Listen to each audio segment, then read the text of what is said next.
I have this new basketball theory I would like to talk about. I call it the Damian Lillard theory.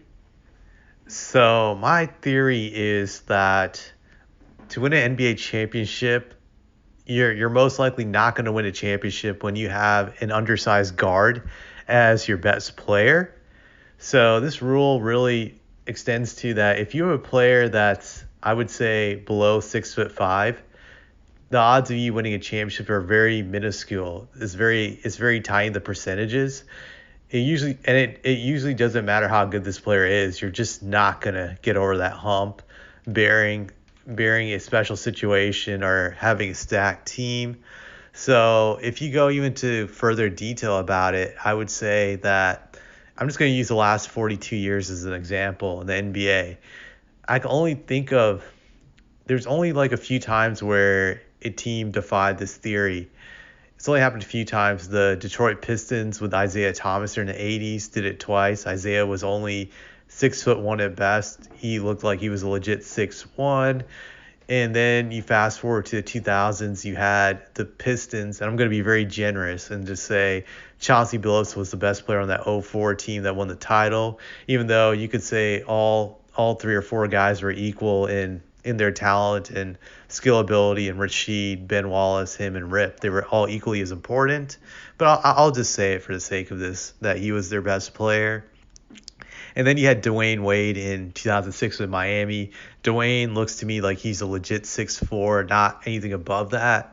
And they were able to win one championship with him, so they got one out of him. So then just recently in the last 10 years, you could say Stephen Curry that with the Warriors, but I would say only 2 out of 4 of those championships he was the best player. He wasn't the best player in those 2 championships they won with Durant. Durant, in my eyes, was the better player, even though people want to discredit him now since the Warriors won the title this year. Durant was the best player on those 2 championships that the Warriors won with him. So if you do the math, you had Isaiah winning it twice in the 80s, that's 2. You do Dwayne Wade winning it in '06, that's 3. And then you had Chauncey in '04. That's about 4 championships. Then you add Curry's 2 championships he won as the best player. So it's only happened 6 times in 42 years. Think about that. Let's just do the math here. I'm going to get a calculator out. I know it sounds kind of nerdy, but just I want to give you the percentage of this. So 36 out of 42. Let's just do the math here. So basically, it's going to be you only have a 14% chance at winning with a small guard when you do the calculations, because it's only happened 6 out of 42 years. So that's 14%. That's a very small percentage. You wouldn't go with that risk in anything else in life when it came to being successful. If someone only told you had a 14% of chance of being successful investing into a stock, you wouldn't do it. If someone told you only had a 14% chance of living if you took a certain medical treatment, you wouldn't do it if there were better treatments available. So that's what I'm trying to point out, that it usually doesn't end well with a small guard. Also, I think the reasons for this is that no matter how talented a really small guard is, they're just easier to defend, especially during the playoffs. Defenses have an easier time with them due to them being small. It's easier to defend their jump shot. You can crowd them. You can use length to bother them.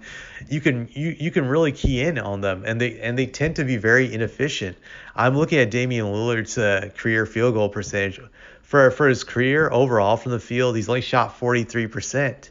He's only had 2 years where he's shot 45 or above from the field overall. 45% is my benchmark for being efficient if you're a perimeter player. So he's only reached that benchmark 2 times in his 10-year career. So I think that's another reason why it's hard to win when your best player is a small guard. Teams just can defend them well, and they tend to be very inefficient. There are not many guards who are small that are efficient scorers.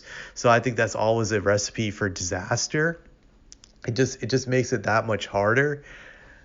So it's definitely a no-win scenario, I think, when you make a small guard your best player. I do laugh at times when the media gets upset when teams don't commit to these small guards or they get rid of them. I just look at the Charlotte Hornets when they got rid of Kemba Walker several years ago. They were blasted by the media by being incompetent and just being dumb for not giving Kemba the money, but that was a great move by them. It was a smart move. You don't want to give Kemba Walker, I think at the time it was something around 180 to 200 million plus, when you know this is an undersized player. He's only probably 5'10", and you're willing to waste all that money on him. And at best, what has he done for you? He's only gotten you to the playoffs a few times, and those playoff runs are very short. They were just first round series, so that's not worth it when it comes bang for the buck to invest all that money. I view this the same for these other guys. Granted, Damian has had some success with the Blazers. He's gotten them out of the first round a few times, and they did have that one fluke run a few years back when they got to the conference finals. I thought that run was very fluky and a run that couldn't be repeated, but it doubled down on the Blazers' confidence on him. So I think that was kind of like a negative for them going forward. But I really do think they should get rid of Damian Lillard. They should trade him now while he's still valuable. He's still fairly young. I think he's only 31 right now. Okay, he just turned 32, so he still has a few good years left.